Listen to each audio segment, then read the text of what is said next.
Okay, तो रेट्रोफेरेंजियल space. अच्छा, तो रेट्रोफेरेंजियल स्पेस असल में है क्या, ये मैंने एनाटॉमी में नहीं बताया था क्योंकि इधर ही बताना था। फॉर एग्जांपल ये देखें, ये है फेरिंग्स, तो फेरिंग्स के पीछे की तरफ क्या होती है, बकोफेरेंजियल मेम्ब्रेन होती है, ठीक। और आपके पीछे की तरफ जो है ना, इधर वर्टेब्रल बॉडीज़ होती हैं, वर्टेब्रल बॉडीज़ है, ठीक है, सर्वाइकल ये। तो इनके ऊपर क्या होती है, वर्टेब्रल मेम्ब्रेन होती है। तो आप देख रहे हैं ये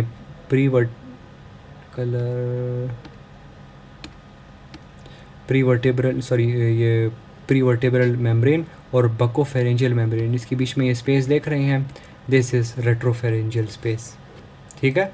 और यहाँ पे एक और भी स्पेस यूज़ करते हैं, बस इस दूसरी स्पेस को भी इधर रेट्रोफेरेंजियल स्पेस के इन्फेक्शन में भी जो है ना, एब्सेस में भी कंसिडर करते हैं।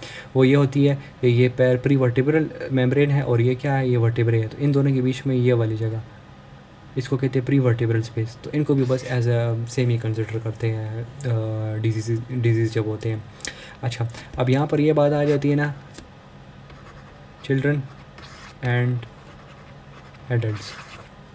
तो बिलो द 3 एज वाले जो चिल्ड्रन होते हैं ना, उधर रेट्रोफेरेंजियल स्पेस में क्या होते हैं, लिम्फ नोड्स होते हैं जो कि बाद में चले जाते हैं। लेकिन एडल्ट्स में जो है ना, लिम्फ नोड नहीं होते, लेकिन दोनों में पोटेंशियल स्पेस पड़ी होती है, दोनों में पोटेंशियल स्पेस ज़रूर होती है। बच्चों में अगर रेट्रोफेरेंजियल एब्सेस हो रहा है तो वो इन लिम्फ नोड्स की लिम्फेडेनोपैथीज़ की वजह से ही होता है।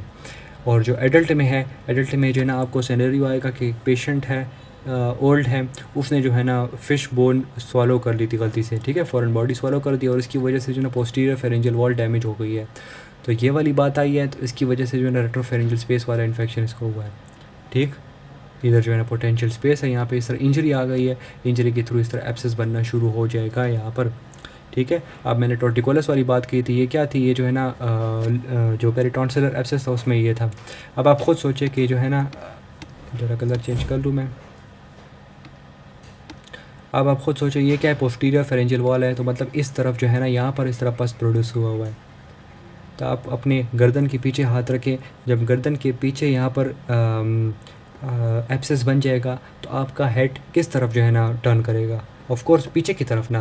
तो इस वाले पेशेंट में भी टॉर्टिकोलस होगा, लेकिन टॉर्टिकोलस की वजह से उसका हेड एक्सटेंडेड होगा, एक्सटेंडेड इस तरह। आप अपनी गर्दन को पीछे इस तरह कर दें, आपको ख़ुद फील हो रहा होगा, पीछे अपनी पोस्टीरियर वॉल फील होगी, उसको इस तरह पीछे की तरफ कर दें तो इसका टॉर्टिकोलस क्या होगा, टूवर्ड्स बैकवर्ड्स होगा।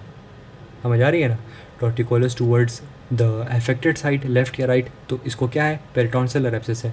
पीछे की तरफ टॉर्टिकोलस हुआ एक्सटेंडेड नेक है, तो इसको क्या हुआ है, रेट्रोफेरेंजियल एब्सेस है। और ऑफ कोर्स इसमें जो है ना वही पोस्टीरियर फेरेंजियल वॉल है, तो इसको जो है ना, इसको भी dysphagia and difficulty in swallowing होगी, इस पेशेंट को डिफ़िकल्टी इन ब्रीथिंग भी होगी, क्योंकि फेरिंग्स है, फेरिंग्स में क्या है, फेरिंग्स जो है ना फेरिंग्स जो है ना एयरवे पैसेज का भी काम करता है और डाइजेस्टिव ट्रैक का भी पार्ट है, तो दोनों ये ज़रूर है। और इसके अलावा पेशेंट में क्या होगा, स्ट्राइडर होगा। स्ट्राइडर जो है ना हम लैरिंग्स में डिस्कस करेंगे, बस मेनली सिर्फ ये बता देता हूँ कि इंस्पायरेशन जब पेशेंट ये करेगा, असल में इंस्पायरेशन एक्सपायरेशन दोनों है, लेकिन यहाँ पे मैं वो डिफरेंस आपको उधर लैरिंग्स भी समझ आ जाएगा। ये जब पेशेंट इंस्पायर करेगा तो इसका जो है ना ब्रीथिंग में नॉइज़ होगा, ठीक।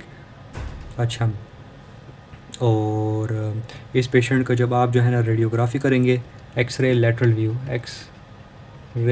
व्यू, तो उसमें जो है ना आपको जो प्री वर्टेब्रल शैडो है ना वो इंक्रीज़ नज़र आएगा। इस तरह के, ज़रा मैं ज़रा क्लियर कर लेता हूँ।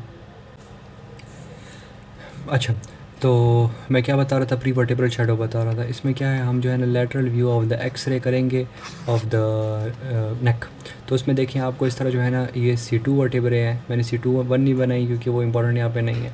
C3 हो गई है, C4, C5 एंड C6, और इधर आगे जो है ना ये फेरिंग्स है, तो मतलब ये यहाँ पे सब कुछ नॉर्मल एक्सरे में क्या नज़र आएगी, ये फुल स्पेस जो मैंने बीच में छोड़ी है ना, ये ब्लैक नज़र आएगी। ब्लैक का क्या मतलब है कि यहाँ पे एयर फिल्ड है, तो ये नॉर्मल है, ठीक है।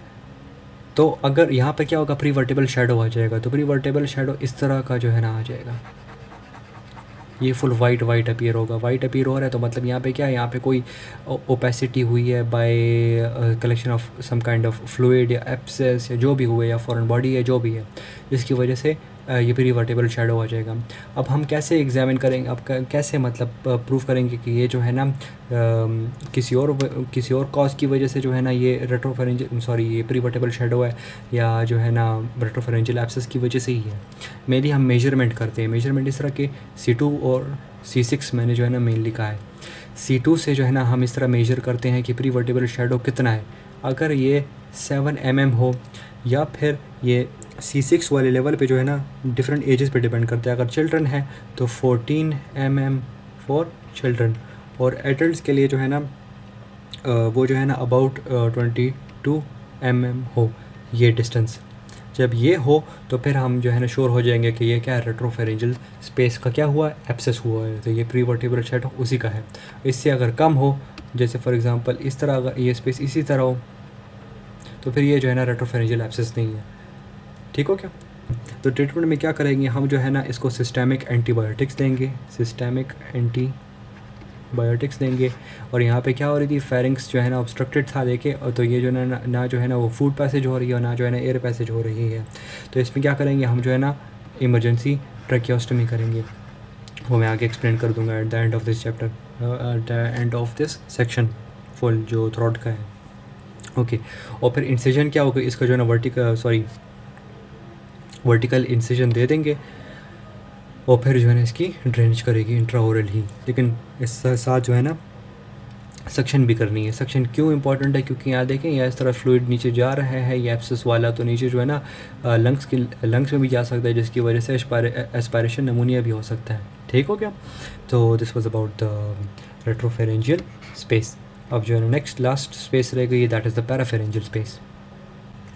ओके, तो पैराफेरेंजियल स्पेस, पैराफेरेंजियल स्पेस क्या है? पैरा मतलब के साइड बाय साइड पे, तो फेरिंग्स क्या है, तो फेरिंग्स के साइड पे जो है ना ये पड़े होते हैं। इसका अदर दूसरा नाम क्या है, लैटरल फेरेंजियल स्पेस या फेरिंगो मैक्सिलरी स्पेस। और इसका अब क्या हो जाएगा, यहाँ पे हम जो है ना इसका एब्सेस डिस्कस करें, तो यहाँ पर इधर एब्सेस हो गया है।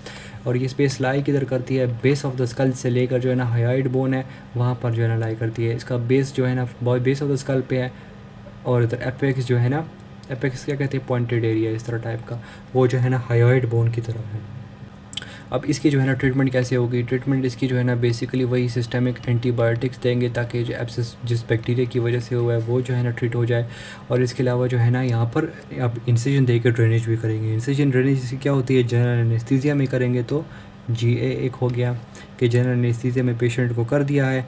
और अगर जो है ना इस पेशेंट को ट्रिसमस हो रहा है, ट्रिसमस क्या होता है, लॉक जॉ होता है, कि मतलब जॉ मूवमेंट नहीं हो रही है, तो इस पेशेंट को हम क्या कर देंगे, ट्रैकियोस्टमी, इस पेशेंट को इमरजेंसी दे देंगे साथ। और इस ठीक है, ये हो गई है। आप जो है ना इंसिजन एंड ड्रेनेज करेंगे। इंसिजन ड्रेनेज ऐसे करेंगे, एक कि ये पेशेंट है उसको कहेंगे, मतलब उसको तो नहीं कहेंगे हम, वो तो जनरल एनेस्थीसिया में है, उसको जो है ना साइड की तरफ जो है ना उसको फेस कर देंगे। आप खुद सोचिए इस तरह, ठीक हो गया? इसका जो है ना यहाँ पर इस तरह एंगल ऑफ मैंडिबल है, यहाँ पर इस तरह हॉरिजॉन्टल टाइप का इंसिजन दे देंगे। यहाँ पर जो है ना इस तरह हॉरिजॉन्टल टाइप का इंसिजन दे दिया below the angle of mandible. और फिर हम क्या करेंगे, यहाँ पर वो होगी मसल होगी मीडियल टेरिगॉइड मसल, उसको जो है ना मूव करके पीछे जो है ना एब्सेस होगा वो जो है ना क्लियर आउट कर देंगे। ठीक है, तो this was about all about the next spaces. अब जो है ना नेक्स्ट जो है ना ट्यूमर्स डिस्कस करते हैं, और फिर जो है ना फेरिंग्स का ये सेक्शन ख़त्म हो जाएगा। ट्यूमर्स कौन से डिस्कस करेंगे, मेनली जो इंपॉर्टेंट है that are the hypopharyngeal tumours. Nasopharyngeal tumour में एंजियोफाइब्रोमा मेनली इंपॉर्टेंट था। हाइपोफेरेंजियल अब जो है ना ट्यूमर्स इंपॉर्टेंट है। ओरोफेरिंग्स वाले इतने खास इंपॉर्टेंट नहीं, इसलिए मैंने स्किप कर दिए। मेनली जो इंपॉर्टेंट है वही मैं कर रहा हूँ। ओके, तब डिस्कस करते हैं वो।